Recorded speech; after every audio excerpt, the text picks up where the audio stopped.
Before going to the stages of the senile cataract, let's see the pathogenesis of senile cataract. So before starting the pathogenesis, I will let you know that let's suppose this is a lens. Then actually this lens we require a transparent lens. Actually, in a normal person, we require transparent lens, and the lens to be transparent, it should be dehydrated. The transparent lens to remain the to restore or to manage or to maintain the transparency of the lens, and one thing is needed, that is dehydration. Now actually, so to maintain the dehydration, there are actually pumps present in the lens. So these are the sodium potassium pump. These are the sodium potassium pump.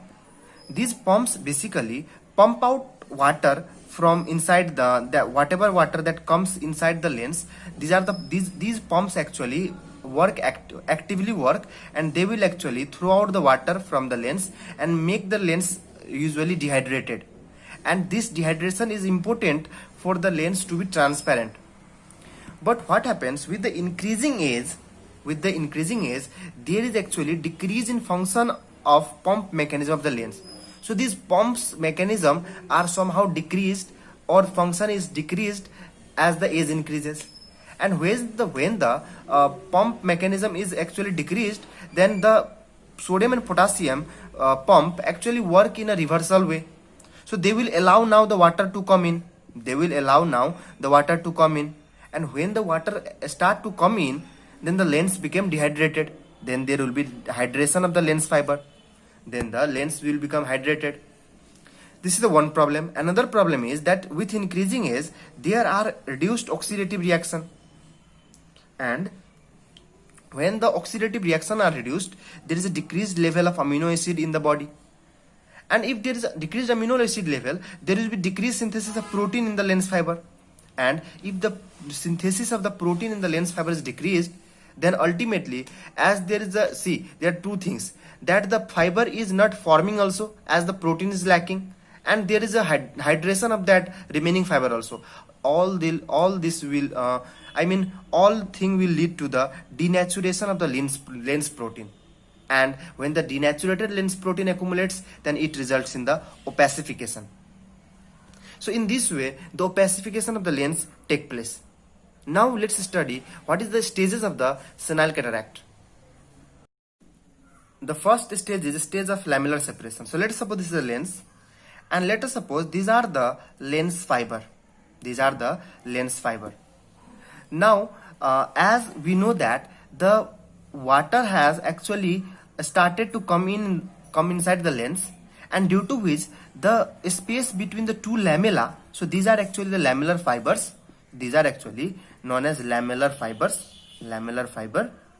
And as the water has come inside the lens, then what happens? The space between the two fibers is increased due to the water. And if the space between the two fiber is increased due to the water, then this stage is known as a stage of lamellar separation, or it seems that the lamella has been separated. But this separation is basically due to the entrance of water into the lens. And this can be seen in the slit lamp microscope. So in the slit lamp microscope, so you can see in this picture, I have shown you, this is the slit lamp microscope, and by this slit lamp microscope, you can easily appreciate, not easily, you can appreciate the lamellar separation. And lamellar separation means the space between the two lamellas are increased, and in that case, the lamellar fibers can be seen in the slit lamp microscope. So now we have another stage of incipient cataract. So it is the earliest stage, and in this stage the opacities start to appear. The opacities have not developed fully, but it has started to appear. So the opacities can be the two types, like the cuneiform opacities, and it can be cupuliform opacity. So let's see what is cuneiform opacity. So cuneiform opacity means there are wedge shape opacity, and these wedge shape opacity are actually on the peripheral part of the lens, and between the wedge shape there are some clear areas. So you can see this is a wedge shape opacity, this is a wedge shape opacity, and in between the two wedge shape opacity there is a clear area. So simply you can see that this is a, I am talking about now cuneiform opacity, cuneiform cataract. So there is a wedge shape opacity. Wedge shape means simply it is a triangular shape, wedge shape opacity with clear area between them, and as you can see the opacities are just in the periphery, so there will be not any difficulty to see at the daytime. So usually the patients are asymptomatic, or we can say that the patient will not notice so much of the diminished vision. That patient will not notice the so much diminished vision. So while talking about the vision, a very important finding that we will encounter in this patient, this is known as nyctalopia. So what is nyctalopia? So nyctalopia is a condition where the vision is very good at daytime, but the vision will be somehow diminished at the night time. So vision at day is good, but diminished at night time. So let's discuss why there is a vision very good at daytime, but vision is diminished at night time. Let us suppose this is a cornea, this is the iris, and this is the eyeball, and let's suppose these are the ciliary zonules, and this is, we have the lens. Now let's suppose this is a daytime, and as we know in the cupuliform the opacities are in the peripheral region. It is not in the center. So what happens, the opacities are in the periphery, not in the center. But at the daytime the pupils are constricted, and that's why most of the light rays will pass from the center, and most of the light when pass from the center, the image will be formed at the retina. That's why the vision is good at daytime. The reason being that in daytime the pupil is constricted. And when the pupil is constricted, light will pass via center. And when the light will pass via center, they will ultimately form the image at the retina, and that's why the vision will be good at daytime. But what happens when the night occur? But when we talk about night, what happens in the night? The pupil is actually dilated. So you can see this is the pupil and this is the dilated pupil. Now let's suppose this is the ciliary zonules and we have a lens. The opacities are present in the periphery, it is not in the center. But at the night time, the light rays will also go from the periphery. Yeah, they will go from the center, but they will also go from the periphery. The central light can pass via the pupil and they will form the image, but the light from the periphery cannot pass due to the presence of the cataract in the peripheral area. So the peripheral area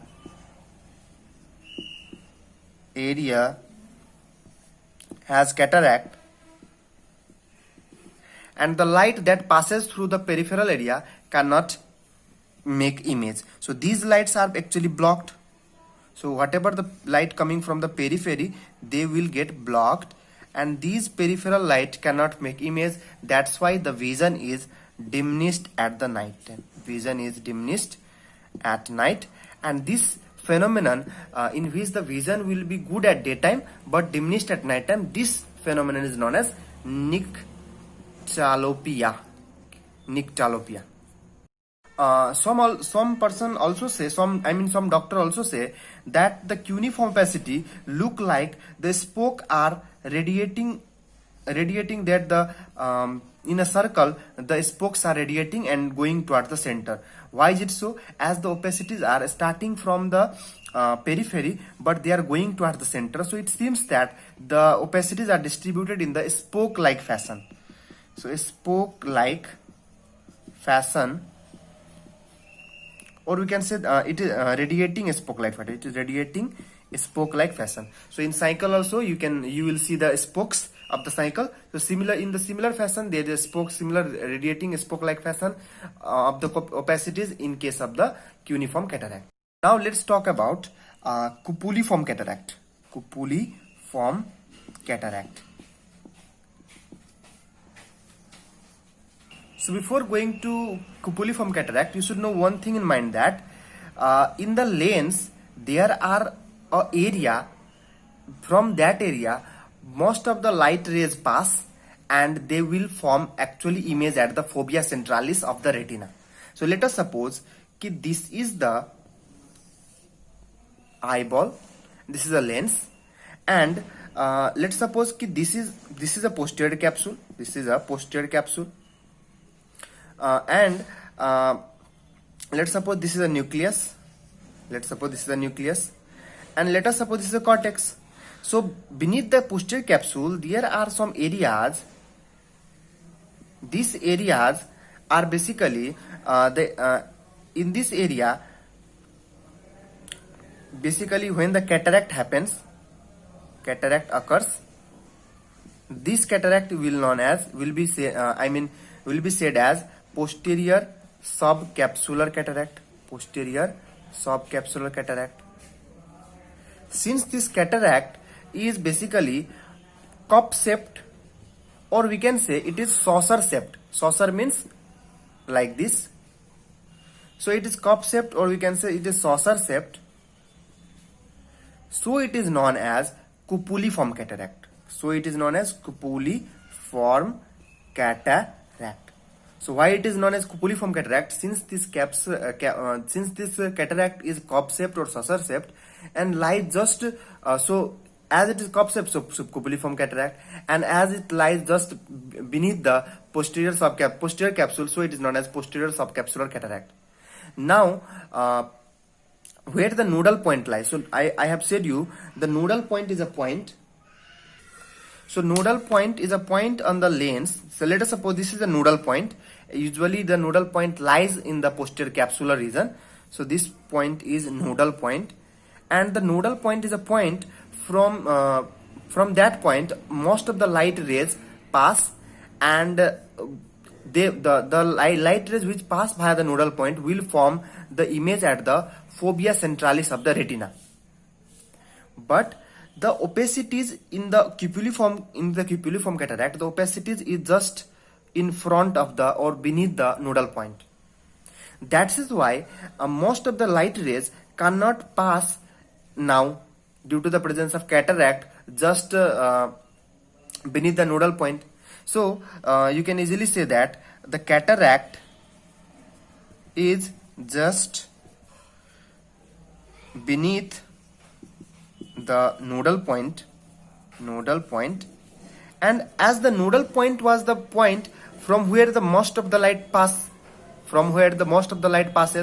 this nodal point is actually present in all kind of lens. Either you see the lens of the camera, lens of anything.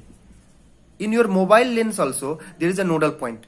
From that point most of the light rays pass. So similarly in the human, the nodal point lies in the posterior capsular area, and if the cataract occurs just in front of the nodal point, then most of the light rays will get difficult to pass, and due to which there will be so much of the diminished vision.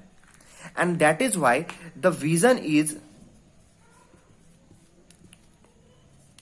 too much diminished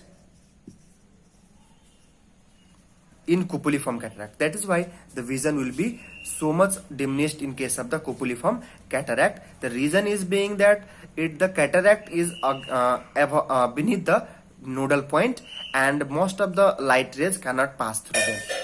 Okay, and in case of the cupuliform cataract, there also occur a second thing, in case of cupuliform, there is a impaired near vision. There is a impaired near vision. So in case of the cupuliform cataract, there is a impaired near vision. See, the vision is actually impaired both of the near and the far, but it is more impaired in the near. Why it is so? As whenever you see the near objects, so while seeing the near objects, what happen? Accommodation reflex acts, and this reflect lead to the pupil constriction. This reflex lead to the convergence of eyeball, and it will also constrict the pupil. So there is a pupilloconstriction. So this pupilloconstriction will actually occur when we see the near objects. Now see,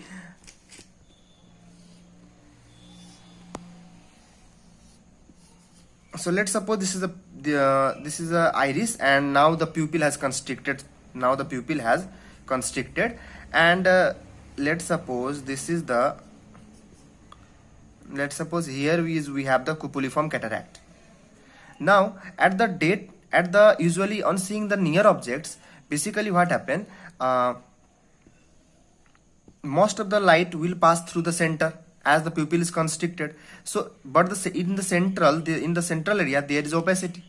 So that's why these light will get blocked. This light rays will get blocked, and that's why there is a impaired near vision. But if you see the distant objects, then the pupil will get dilated, and some light can pass via the periphery. And image can be formed. That's why, yes, there is a difficulty in near as well as the far vision, but somehow the distant vision is okay.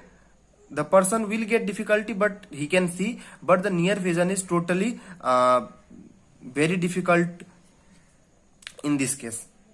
And due to the same reason, the vision will be actually diminished at daytime, but somehow good at, not good, it is relatively good at night time.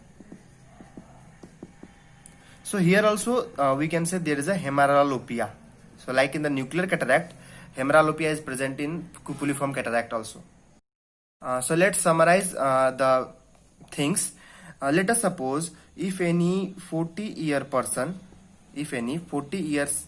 old person is telling you that I have a problem in both far vision as well as near vision, then the person is presbyopic. And suddenly once he crosses the 50 years, he says that his near vision is restored, but difficulty in distant vision.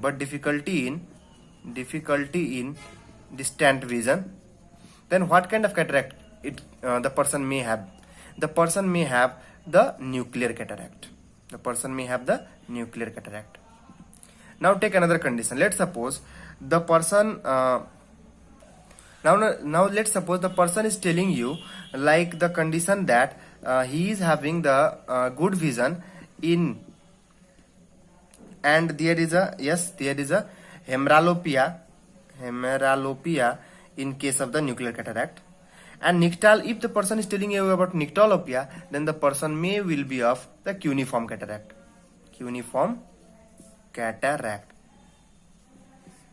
What is nyctalopia? Nyctalopia means vision is good at daytime but worst at night time. So this is nyctalopia. But the person is telling, so a 40 years male person, presbyopic, and now he is telling that I have a difficulty in the near vision mean. So he has the very much difficulty in the near vision, is somehow impaired, and far vision is okay. Or some difficulty. Then this person will be of the cupuliform cataract. So see, if the near vision is impaired, cupuliform cataract. If the distant vision is impaired, then it is a nuclear cataract. And if there is a nyctalopia, then that is a cuneiform cataract. In the incipient stage, as the opacity start to develop, there is a sectorial alteration in the refractive index of lens, that in the lens where the opacities start to develop, the refractive index is different, and where the part where there is no any kind of opacity, their refractive index is different. So there will be alteration in the refractive index of the lens, and due to which it produces irregular refraction.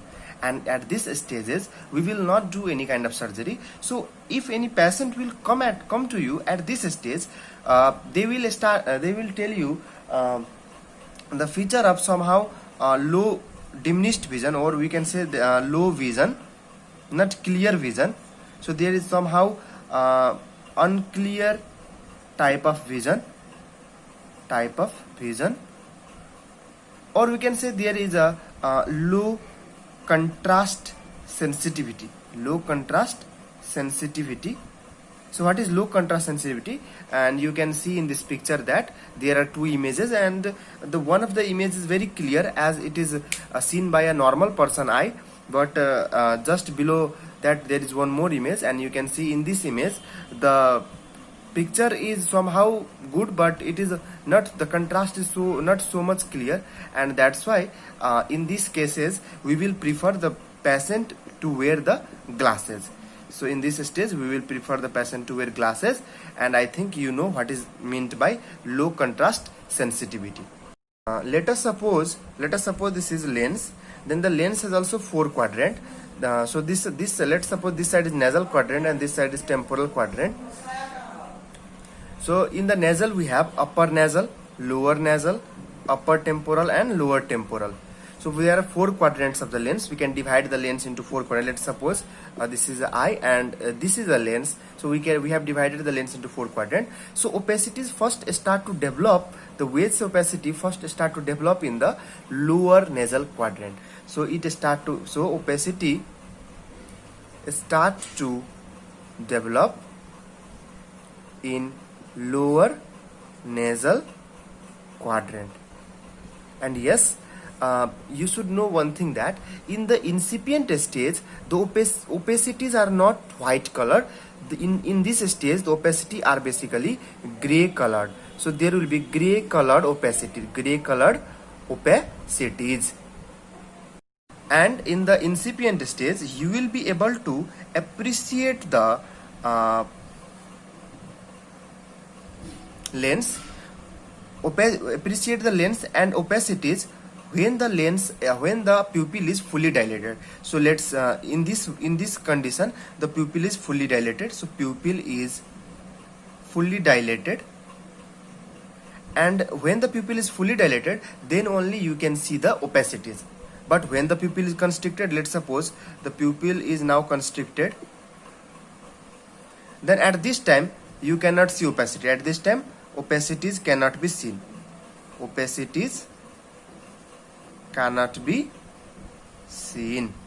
So the opacities initially can be seen only when the pupil is fully dilated. It cannot be seen when the pupil is constricted. Reason is that the opacities lies in the periphery of the lens, not in the central part of the lens. That's why when the pupil is dilated, then only we can appreciate the peripheral part of the lens and the opacities will be seen. And you should know one thing, initially whatever opacities you will see, you will think that this opacities is basically due to cataract. You will think that this opacity is due to the cataract, but this is not somehow true. Basically this opacities is gray in color, basically not due to the cataract. It is due to the fact that initially the cataract is not contributing to the gray color. The gray color is basically contributed by the scattering of light. So whatever the light that actually comes via this opacities, or whatever the light that want to go via this opacity, they will not actually go as the opacity is present, and they will actually reflect back in the eye, and this due to this reflection, this scattering of light, the opacity will appear gray in color. So as the time passes, basically the opacities which was initially in the peripheral region now have started to come in the central region also. So it has involved now the superficial part of cortex, and as well as the deeper part of cortex. So both superficial and deeper part of cortex is now becoming opaque, and ultimately at this time the lens start to take water inside it, and due to this hydration of cell, the water start to go inside the cell, and due to this hydration the lens swell up. So due to this hydration the lens swell up. So lens swell up due to hydration when the opacity is also progresses. So when the opacity is progress, so when opacity progresses, lens start to swell up due to hydration, and when the lens swell up, then what happen? Then basically the lens is known, that such type of the cataract is known as now intumescent cataract. Intumescent cataract. And there is a one complication that happen due to the intumescence of the cataract. Let's see. And at this stage only a very few patient at this stage also will remain unnoticed, and very few patient will actually go to the hospital or to the doctor in the stage of the incipient cataract. The third stage is immature cataract. The third stage is immature cataract. So normally the lens is basically the transparent in color. But at this stage, at the stage of immature cataract, the lens color has changed and it is now not transparent. Its color is basically yellowish gray. Its color is now yellowish gray in color. And now the opacity has developed to that much level that the iris shadow can be seen. So what is iris shadow? So let's understand this term. See, let us suppose this is the cornea and this is your iris. So normally what happens? This is the lens. As the lens is not actually opaque, so it is transparent. So if you will actually glow or torch light in front of the eye, then or inside of the eye, if you will glow, like let's suppose this is the eye, and if you will glow a light here, then you can easily appreciate the iris and the lens. You can easily appreciate this iris and this lens portion. But in case of the immature cataract, in normal person, first see in normal person. In normal person, what happen is as this lens is transparent, so if you will glow a light, then the shadow of the iris will actually not fall in the will fall on the transparent object, but will not be seen. The shadow of the iris will actually fall on the lens, but will not be seen. As this lens is transparent, whatever the light will fall here, whatever the shadow will fall here, will ultimately pass, and you cannot see anything in the lens. But in case of the immature cataract, the shadow of the iris can be seen in the lens also. The shadow of the iris can be seen in the lens also. Why it is so? It is due to the reason that now the lens is actually opaque. Now the lens is opaque, and as the lens is opaque, it will not allow the light to pass.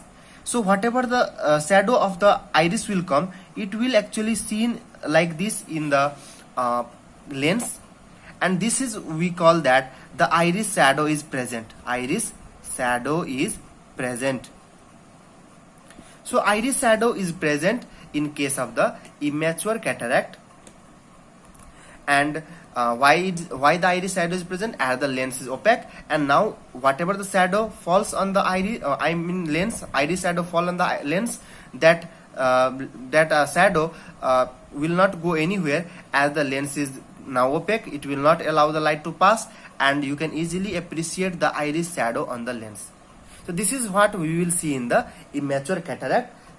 The color of the lens has changed, and yes, from a incipient cataract to the mature cataract development, it needs years of time. It is not a very rapid process. It is actually a slow process, and it requires years to actually develop from the incipient cataract to the mature cataract. Let us suppose this is the eyeball.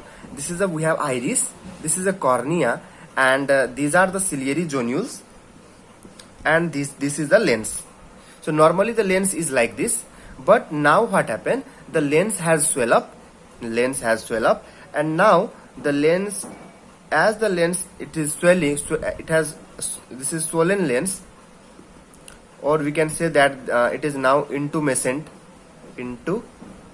stage, and due to which the iris present just in front of the lens will actually move forward. So iris will move forward due to the swelling of the lens, and when the iris will move forward, see, the iris will move like this, and when the iris move like this is the space of the anterior chamber. So the anterior chamber becomes, the space of anterior chamber actually decreases. So we can say that the anterior chamber, this is a space of, this space is actually anterior chamber. Normally it was up to here, but as the iris has now shifted, the anterior chamber space actually decreases. So space decreases, and it is known as shallow anterior chamber, and you can easily, you should know one thing, that now the angle of anterior chamber also actually, so this angle, the space between the angle between the cornea and the iris is actually angle of the anterior chamber, and the angle of anterior chamber have also decreased. So there is a narrow angle of anterior chamber, and when the angle of anterior chamber become narrow, it can result in the glaucoma. So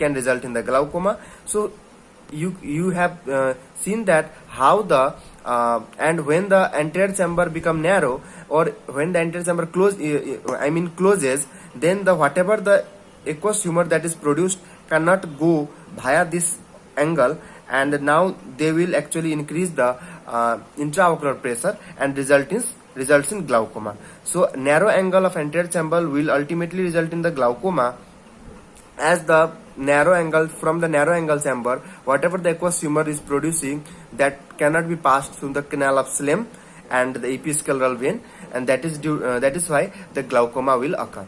So in this way, the glaucoma can happen in the cataractous patient, and later on the whole lens become opaque, and now the color is white in color, and it's known as mature cataract. And now the fourth stage is the stage of maturation. And at this stage, the the lens is totally opaque. And if you will see the lens at this time, so if in a person, if you will see the eye by dilating the pupil, you will see the lens is totally white in color. So whenever the cataract become matured, then the lens totally become opaque, white in color, and the person will ultimately become blind in this stage. So the vision will be less than 3/60 at this stage, and at this stage usually 80 to 90% of the patient come to the OPD. So whatever the patient usually most of the patient will come at this stage of maturation. Remember that in the immature cataract, actually the iris shadow was actually seen in the iris shadow was seen in the lens. The iris shadow was seen in the lens, but in the mature cataract, the lens, the iris will actually come in contact with the capsule of the lens. So let's suppose this is the capsule. So this capsule is now in contact with the lens, and due to the contact of the iris, so due to the iris and lens capsule contact, iris will not throw any shadow, on the lens. So this is the difference, that if you will find the shadow, then that is immature cataract. If the shadow will not be seen, then that is mature cataract. And yes, now the lens is white in color, so you can easily appreciate, you can see in this picture also. So this is the patient of the mature cataract. And in the mature stages, usually the mainstay of treatment is surgery. So surgery is required in this stage, and if you will not treat this stage, then this stage will progress to the hyper mature cataracts. So let's study what is hyper mature cataract. So let's study the hyper mature cataract.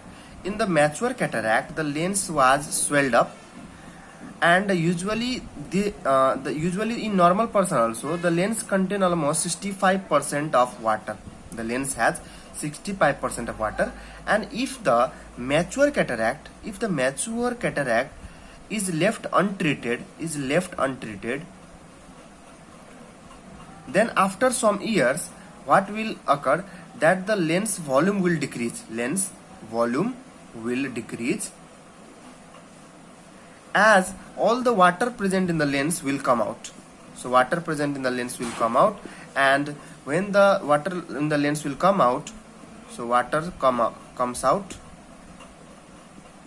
and when the water comes out, the lens volume will decrease, and if the lens volume will decrease, then the capsule get wrinkled. So the capsule will now wrinkled, so there will be capsule wrinkling. So the lens will be like this, that this is now the capsule and this is the actually lens. So the capsule is now wrinkled, and now it is known as hyper mature cataract. Hyper mature cataract. Now what happens if the capsule wrinkle? Then let's see what will happen. Let us suppose that this is an eyeball, this is an iris, and this is a eyeball. Okay, now these were the ciliary zonules, and here is a lens. Now there is actually lens volume decreases, and the capsule has wrinkled, and now the zonular support to the lens will also get disturbed, and the actually lens volume decreases, so it will get detached from the zonules. So there will be zonular detachment, and if the zonules get detached, let's suppose the zonules get detached, then this lens will become supportless. So lens support is not present now. And if the lens is not supported by anything, then this lens will move so much. If there is a movement of eyeball, so there will be shaking and moving of the lens if the eyeball is not if the support is not present. So such the shaking and trembling movement, so shaking and trembling movement of lens is known as phacodonesis. What the phacodonesis? So what is phacodonesis? So when the lens support is not present, the lens start to shake and tremble excessively, and this actually process is known as phacodonesis. So phacodonesis, phaco means lens and donesis means movement. So there is really excessive movement of the lens. And why is it so? As the hypermature cataractous lens actually has no support of the zonules, as it has wrinkled, it has actually the volume is decreased, and the zonules are detached from the lens. And one more thing happened, that initially let's take another sign pen. Initially there was like this. So this is iris, this is a lens, and this was the ciliary zonule. So not in the normal person was like this, but in this person usually the capsule has wrinkled like this, and now the space between the iris and the lens is somehow increased. So there will be increased gap between the lens and the iris. So the gap between lens and iris increases, or we can say that the posterior chamber has the volume of the posterior chamber is increased. So as this is the posterior chamber, so the volume of posterior chamber increases, and this occurs in the hypermature cataract. And now, as the lens has no any support by the ciliary zonules, the lens has no any support, so this lens can dislocate or subluxate. So the lens can dislocate or subluxate. Subluxate means partial dislocation. Subluxate means partial dislocation. As there is no any support, so this lens can dislocate from its position, or subluxate, or I mean there can be the partial dislocation of the lens.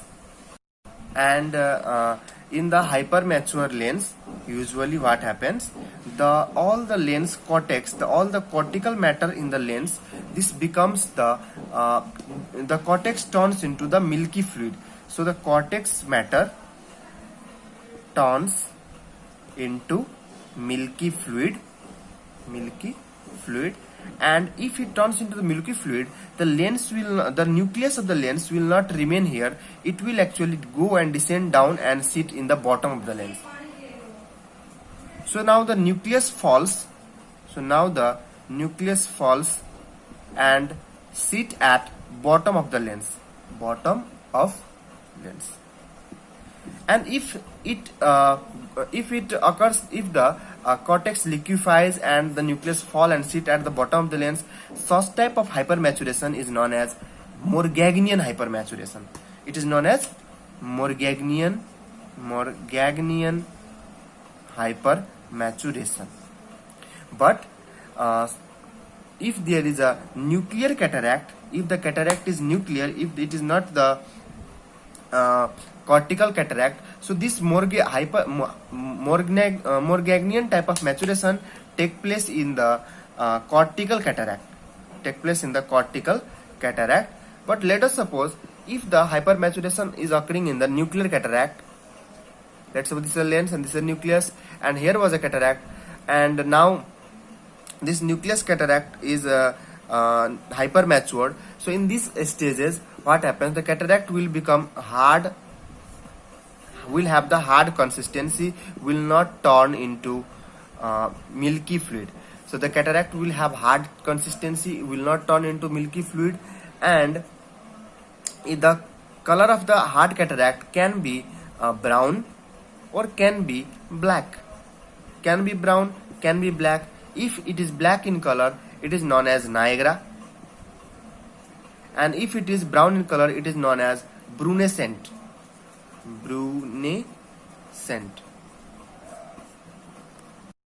So I have said you the maturation of the two type of cataract. If there is a cortical type of cataract, the maturation will take place in the form of Morgagnian type, that the cortex will turn into milky fluid and the nucleus will actually fall and come to the bottom of the lens.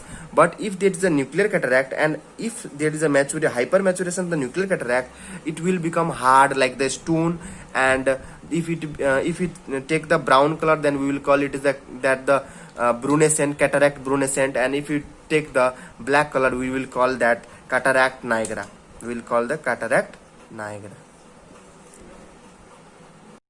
Now we will talk about the symptoms of the cataract. So first of all, talk about the main symptom, that there will be frequent change of the glasses. The person will tell about the frequent change of the glasses, and this frequent change of the glasses, initially we have seen in like that in the incipient stage, in the immature stages, usually there is a rapid change in the refractive index of the lens, and due to the rapid change in the refractive index of the lens, the patient will frequently change his or her glasses. So old patient is complaining of the frequent change in the glasses, frequent change of his power of eye, then you should think about the cataract. And yes, there is a slow painless loss of vision, or we can say there is a slowly there is a decrease in the visual acuity. Slowly there is a decrease in the visual acuity, and the reason behind is that slowly the transparency of the lens is decreasing. So the transparency of the lens, as it is decreasing slowly, that's why there will be slow painless loss of vision. There will be colored halos. What is colored halos? So you can see in this picture that around the light sources there will be the formation of the ring. So ring formation around the light sources, like if you will see around the bulb or you will see around the headlight of any car, then you will see the ring formation. And this colored halos is basically due to the irregularity in the refractive index of the lens at different areas. I have said you that if in the same lens, if there will be different refractive index at different point, this is known as sectorial alteration in the refractive index. So if there will be different refractive index in the different areas of the lens, as the opacity will not occur in the whole lens at the first time, the opacities will occur from the periphery to center, or in the subcapsular, in the posterior subcapsular from the center to the periphery. So in these cases, usually the refractive index of the cataractous part and normal part are different, and due to which there will be irregularity in the refractive index. So irregularity in refractive index of the lens at different part, and this results in the ring formation around the light.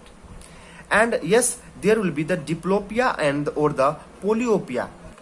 The diplopia and the polyopia, the reason behind this diplopia and diplopia means double vision, polyopia means multiple vision. So a person can be seen 2 or 3, more, 4 or 5. So that is diplopia or polyopia. So why there is a diplopia or polyopia in the cataract person? The reason is that let's suppose this is a lens, and in this part there is a formation of cataract, and in the cataractous part usually this part has the more density, and if this part has a more density, it will withdraw water, it will take water inside it. And due to the presence of water, so there is a water in some areas and the surrounding area is normal. So the vision will be different, the image that will, the light rays that will fall in the normal area and that will fall in the watery area. So due to difference in the light fall, and at the different time they will reach the cornea, retina. That's why the same image will be seen 2 or 3 times. Will be glare. So glare means, it is in Nepali it is known as chamak, or in the eye you will feel like so much bright light in your eye. And why there is a glare? It is the reason that the cataractous part will actually reflect the light, and due to this reflection, the light rays, whatever the light rays will come at the cataractous part will scatter, and due to this scattering of light, you will feel that the bright light sensation in your eye, and this is known as glare. And yes, in the nuclear cataract, there was a problem. Nuclear cataract, you have already known that there was hemeralopia that I have already discussed, and there was the second sight, or we can say that in the nuclear cataract there was second sight, or there was the myopic shift that we have already discussed in the part of the nuclear cataract. So these were the all symptoms of the cataract. We have seen the symptom of the cataract. So how to diagnose the cataract? So diagnosis is very simple. Usually diagnosis is usually clinical. As we know that the normal lens will be transparent. If there is a immature type of cataract, then you will see the yellow-gray opacity. So gray-yellow opacity. And if there is a mature cataract, you will see the white opacities. And the examination is done by the slit lamp microscope.